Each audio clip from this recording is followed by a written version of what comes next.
ध्यान के बारे में तो आपने बहुत बातें सुनी होंगी। आपको पता भी होगा कि अलग अलग ध्यान करने के अलग अलग फ़ायदे होते हैं। कुछ लोग ध्यान सांसों पे लगाते हैं, कुछ लोग म्यूज़िक पे ध्यान लगाते हैं, तो उनका अलग अलग फ़ायदा होता है। लेकिन सबसे बढ़िया ध्यान लगाने का तरीका क्या होता है और ध्यान लगाया ही क्यों जाता है? लगाने का सबसे बढ़िया उद्देश्य क्या होता है और क्या होना चाहिए, ये बहुत ज़रूरी बात है। देखिए, सबसे पहली बात जो बहुत ज़रूरी है वो ये है कि आदमी अगर बहुत मज़बूत और बहुत सफल होना चाहता है इस दुनिया में, या बहुत शांति पाना चाहता है, तो उसका क्या तरीका है? सबसे पहले आपको अपने अंदर जो छुपे हुए जज्बात हैं उनको समझना पड़ेगा।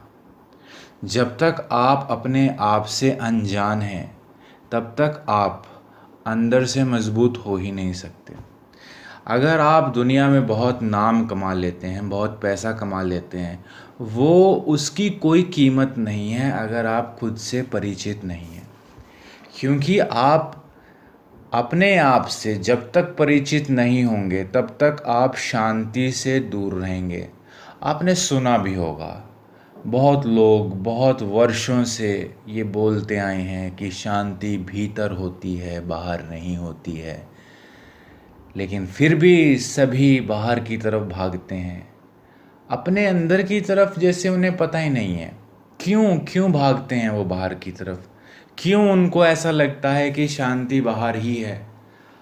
अगर ये शांति अंदर है तो हमें खुद को महसूस क्यों नहीं होती? ये हमें दूसरों से क्यों सुनना पड़ रहा है कि शांति अंदर है? कुछ तो बात होगी। बात सिर्फ यही है कि जब तक आप अपनी भावनाओं पे काबू करना नहीं सीखते तब तक आप शांति से बहुत दूर हैं। भावनाओं पे काबू करने का क्या मतलब हुआ? भावनाओं पे काबू करने का मतलब हुआ कि जब आपको गुस्सा आता है तो आप अपने गुस्से पे नियंत्रण करके जो भी काम करना है सोच विचार करके करें। क्योंकि आपको पता है जाने अनजाने में गुस्से में कुछ ज़्यादा ही कह जाते हैं, जिससे कि दूसरों को तकलीफ़ होती है, आपके रिश्ते ख़राब हो जाते हैं और आप सोचते हो कि यार ज़्यादा ही कर दिया, कुछ इतनी ज़रूरत नहीं थी वैसे। लेकिन आपके बस में नहीं थी ये बात, आप इस चीज़ को रोक नहीं सके। उस वक्त गुस्सा आया तो गुस्सा कर दिया। ये जो हमारे अंदर भाव होते हैं, कुछ सकारात्मक होते हैं, कुछ नकारात्मक होते हैं, पॉजिटिव नेगेटिव जो इमोशंस होते हैं वो बहुत बहुत रोल प्ले करते हैं। सारा खेल ही इमोशंस का है। इंसान खुश होता है तो क्या है, ये भी इमोशन है एक, ये भी एक भाव है। दुखी होता है तो वो भी जज्बात है एक। तो हमें खुशी किससे मिलती है? हमें खुशी मिलती है अपने भाव से, अपने जज्बातों से। तो भाव कहाँ होते हैं, जज्बात कहाँ होते हैं? वो होते हैं हमारे भीतर। कहाँ होते हैं भीतर? दिमाग में। जी हाँ, आप बोल तो सकते हो कि ये तो दिल की बातें हैं। जी हाँ, दिल की बातें हैं, ये कहने की बातें होती हैं, लेकिन ये सब कुछ दिमाग में ही होता है। दिमाग के अलग अलग हिस्से होते हैं और दिमाग अलग अलग हिस्सों से अलग अलग चीज़ें नियंत्रित करता है। कुछ हिस्से होते हैं जिनसे वो सोचने समझने का काम करता है और कुछ हिस्से होते हैं जिनसे वो जज्बातों को नियंत्रण करने का काम करता है। लेकिन ज़्यादा गहराई में ना जाते हुए मोटे मोटे तौर पे अगर समझें तो जज्बात बहुत अहम रोल प्ले करते हैं, बहुत मुख्य किरदार निभाते हैं इंसान की ज़िंदगी में। और ये इमोशंस ही तो होते हैं जो कि आपको एहसास दिलाते हैं कि आप खुश हैं या दुखी हैं।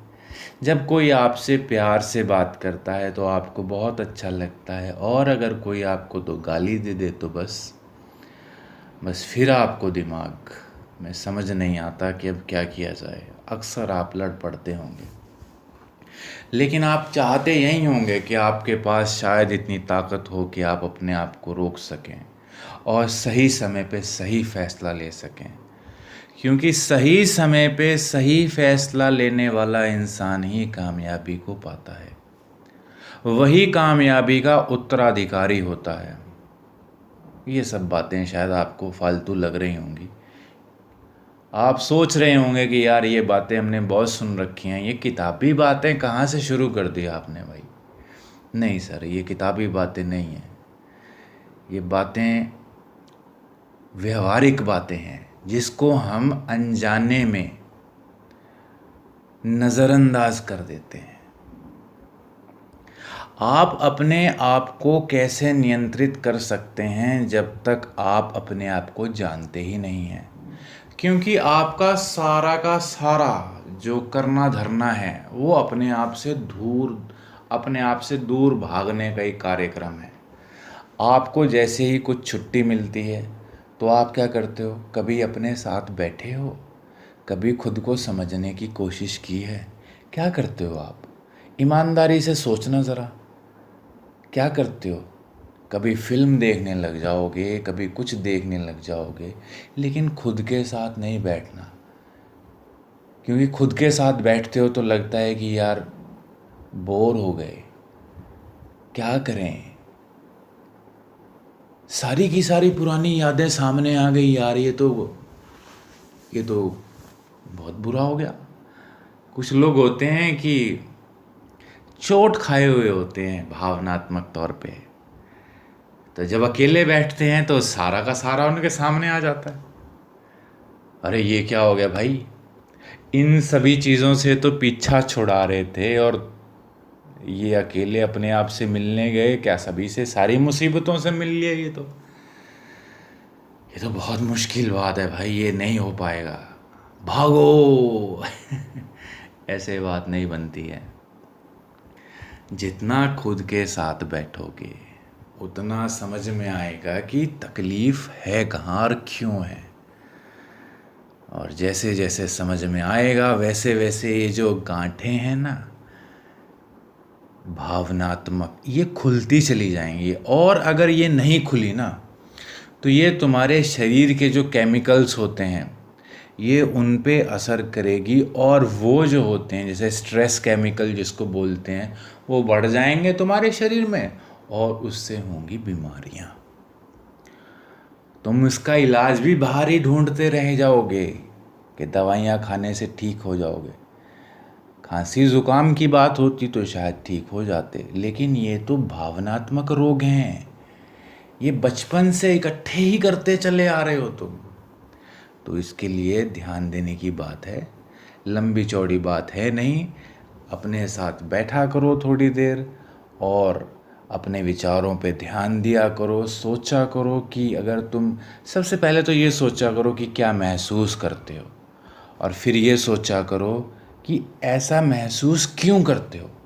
बस इतना सोचो, ज़्यादा मत सोचना, क्या महसूस करते हो और क्यों महसूस करते हो। इसको ही बोलते हैं इमोशनल इंटेलिजेंस। अपने इमोशंस को आप लॉजिकली देख रहे हो तो आप उसको अच्छे से समझ पाएंगे। थोड़ा वक्त लगेगा लेकिन फिर चीज़ें आसान होती चली जाएंगी और आपको शांति का अनुभव भी होना शुरू हो जाएगा। समझे? धन्यवाद।